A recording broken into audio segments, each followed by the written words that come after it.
Naomba kutumia fursa hii kuwatangazia wananchi wa mkoa wa Arusha, lakini pia wapenzi wa mashindano ya Samia Motocross Championship yaliyoanza mwaka jana mwezi wa 7 na mwaka huu ikiwa ni season 2. Mashindano ambayo yanajumuisha vipaji vya vijana wetu na watu wenye umri wa kati, hata wazee pia, wenye uwezo wa kuendesha pikipiki, na tumejumuisha pia mashindano ya baskeli na nafasi pia ya wanawake katika mashindano hayo.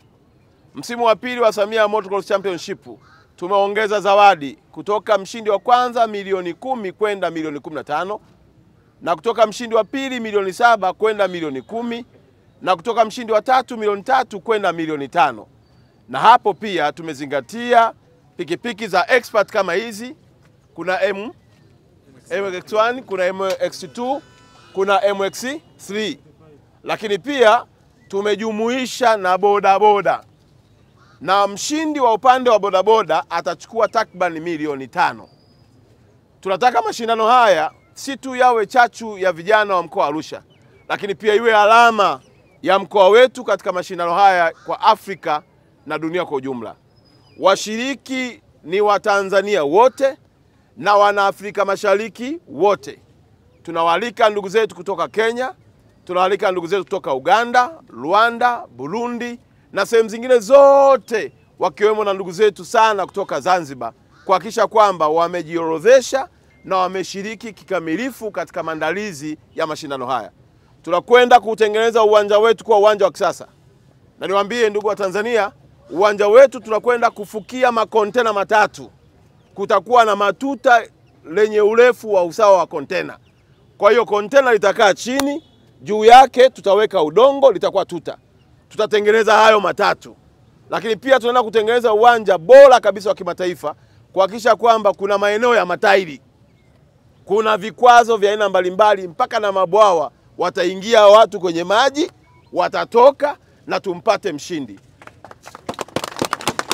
Kutakuwa na kona kali. Tunataka kutengeneza michezo ambayo Afrika itakuja kujifunza wapi? Katika mkoa wetu wa Arusha.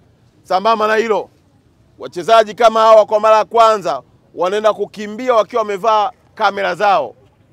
Wanapoingia kwenye maji tunaingia nao, wanaponyanyuka tunanyanyuka nao. Kwa hiyo utakuwa ni mchezo wa takriban siku 3, kuanzia tarehe 11 ya mwezi wa 7 mpaka tarehe 13.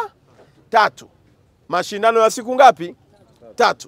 Niwaombe sana vijana wote wa bodaboda na vijana wote expert wa pikipiki na vijana wa baskeli tujiorodheshe, na vijana wetu watatoa utaratibu wa namna gani ya kujiorodhesha. Mtandao utatangazwa, weka taarifa yako pale, weka usajili wako pale ili upate kushiriki mashindano haya.